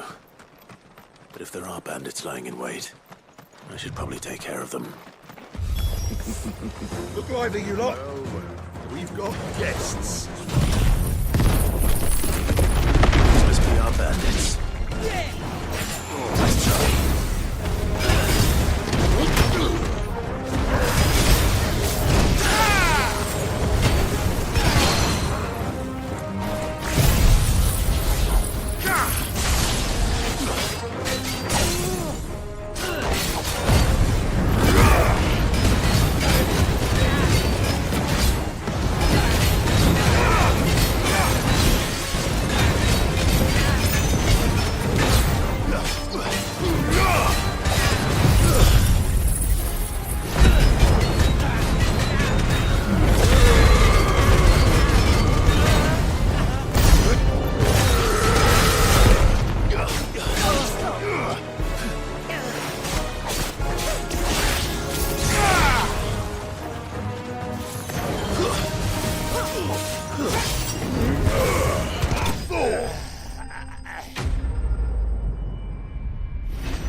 That's them dealt with.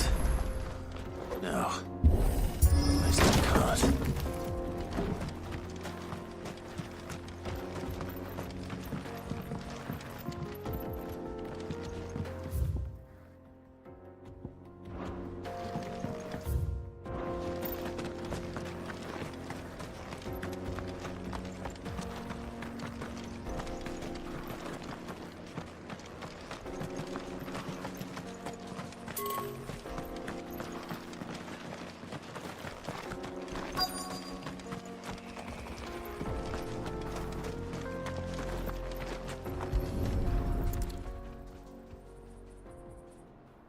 Getting all of this out of here will be a nightmare.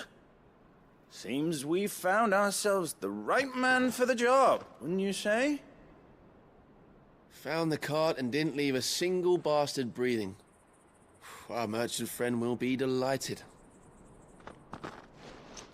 And how exactly will he be getting his goods out of here?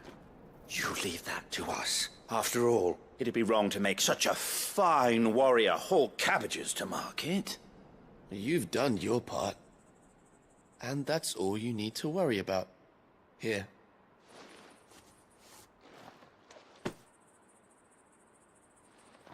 It's been a pleasure. Now piss off. There's no need to be so rude, brother. What if we want his help again next time?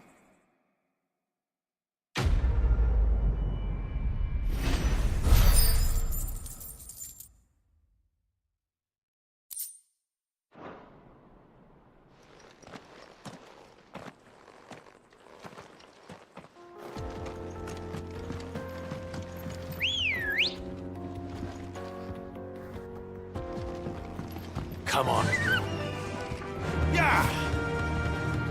I see the Dalmex lag behind Rosaria when it comes to bridge building. The fallen ruin should hold, at least. The path continues on the other side.